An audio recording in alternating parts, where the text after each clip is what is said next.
Today, I'm going to show you how to create a shared collaborative Apple Music playlist.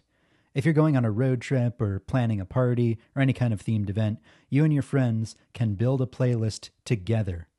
Now, this feature does require iOS 17.3. Make sure you have that installed, and everybody who you want to collaborate with also needs to update as well. Now, in Apple Music, here's how you set it up. You go to Playlists, New Playlist. I'm just going to type in Shared Playlist, Create, and you tap this people icon in the top. It'll say invite people to join. If you check approve collaborators, then you'll need to approve everybody who wants to join the playlist. If you uncheck it, then anybody with the link can join and add songs to it. So I'll tap start collaborating. The share sheet will come up where you can invite people. I'm going to close that for now. You can also tap the people icon again and tap QR code.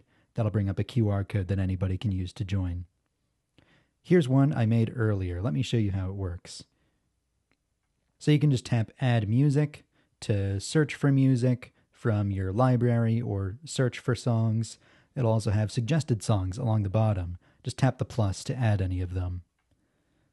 On the Now Playing screen for any of these songs, you can react with an emoji to any of them. Tap this button, you can pick any of these 6, or you can tap the plus and do any emoji at all.